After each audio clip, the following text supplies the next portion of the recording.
But anyway, I hope by telling you my experience that this has helped you to see some of the things that you should do in your cover letter as you prepare your job application materials. Some of the common questions I get about resumes: 1 or 2 pages? Well, the simple answer here is if you have a lot of work experience and a lot of training and certificates and honors and whatnot, more than them would fit comfortably on 1 page, then I would go to 2 pages. But here's the cardinal rule.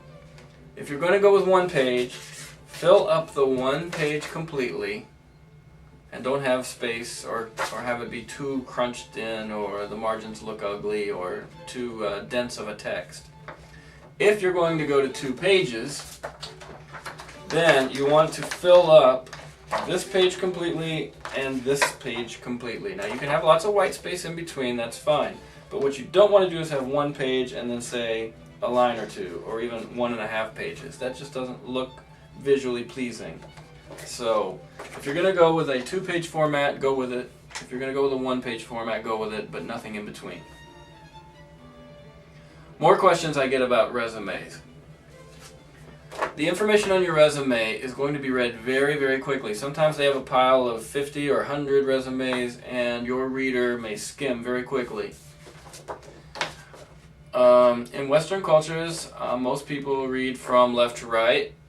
And so if your resume is being sent to someone here in the US, for example, you would count on having the most important information on the page being on the left-hand side.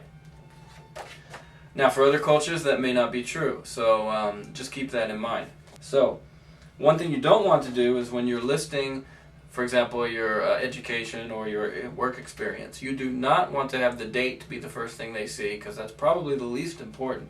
So you probably want to have the name of your position, then who you worked for, the company or the organization, then the dates, then you might want to bullet and list the 3 or more qualifications or skills or accomplishments that you had at each particular position. So that is how you arrange it. Please, from left to right in order of importance.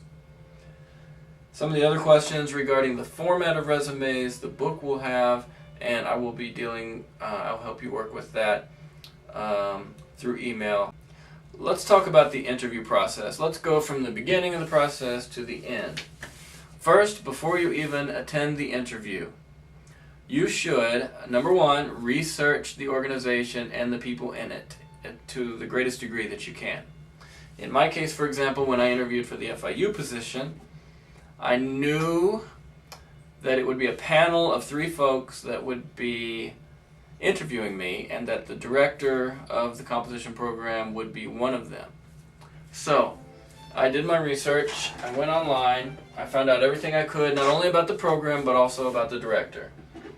And I discovered that she had just recently published a book. I thought that was interesting, so I got more details about that. One thing you want to do is when you show up to the interview, have your homework done. Have this knowledge ready and have good questions based on what you found out about the organization and its people. So have questions ready, that's the first thing, and be well versed in the organization. Secondly, before you come in, you should have 2 or 3, I might call them bragging or boasting or anecdote, funny story statements that you want to work into the interview. Politicians are masterful at this skill. Do you remember when we had the presidential debates last time around? Anytime you have any kind of debate like this, sometimes what will happen is the moderator at this debate might ask the candidate, "Oh, so what is your position on foreign policy? You have 3 minutes." And have you ever heard the candidate say, "Oh, well, I want to say something about education in America before I move on to foreign policy," and then the candidate will go on for 30 seconds and then move into foreign policy? You can do that in an interview too. They might ask you, "Where do you see yourself 5 years from now?" And maybe you say, before I get to that, let me tell you a funny story. It just occurred to me, blah, blah, blah, blah. You might be asking why I'm talking about this. Well, what you should do is you should walk in with, by the way, I recommend having some kind of portfolio or folder or some kind of professional looking. This is the one that I've used at my 2 interviews, and I was successful in both cases, so this is my lucky portfolio here.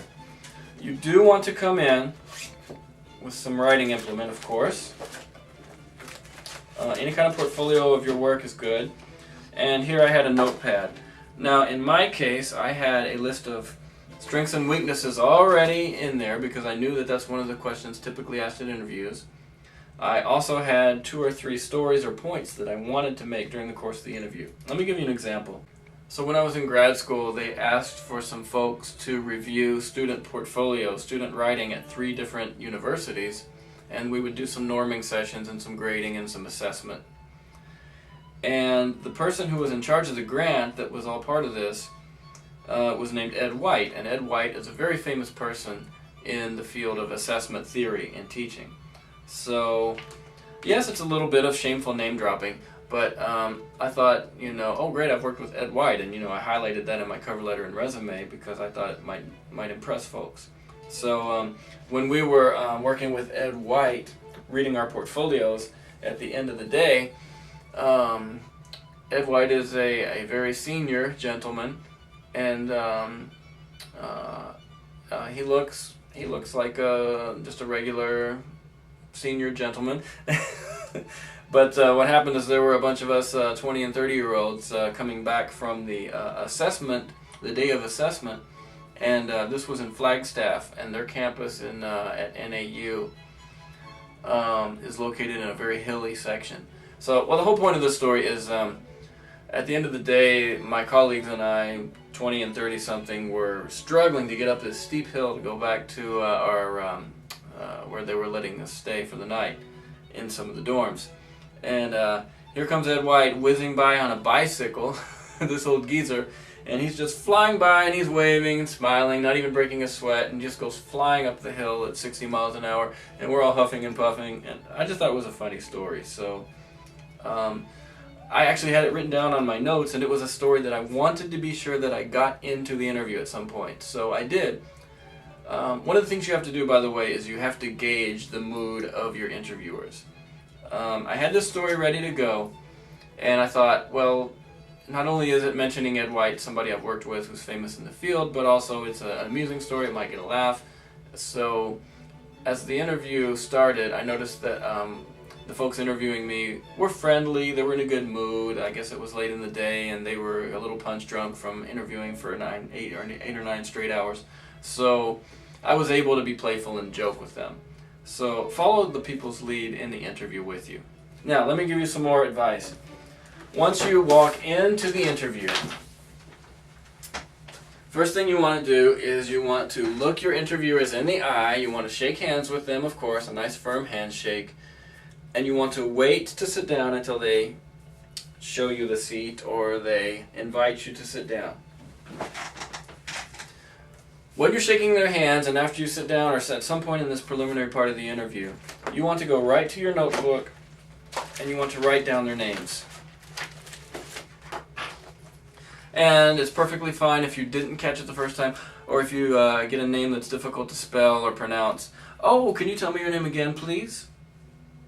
And if, for example, in my case, if you have 3 people in front of you, you might even want to draw little arrows to yourself. Oh, okay, this is Dr. So-and-so, this is so-and-so, and this is so-and-so. And not only should you get their names, but you really, really need to make a good point of using their names at least once each during the interview process. For example, if your interviewer over here says, well, can you tell us what's one of the main reasons you wanted to work for this company? Then your reply should start with the person's name. Well, thank you, Dr. Jones, for that question. And then you go ahead and answer it. And then later in the interview, when the person in the middle here asks you a question, oh, thank you, Mrs. Jolie, for your question. And then you go ahead and answer it. So I can't impress upon you how big of an impact that has on someone remembering you and thinking about you favorably later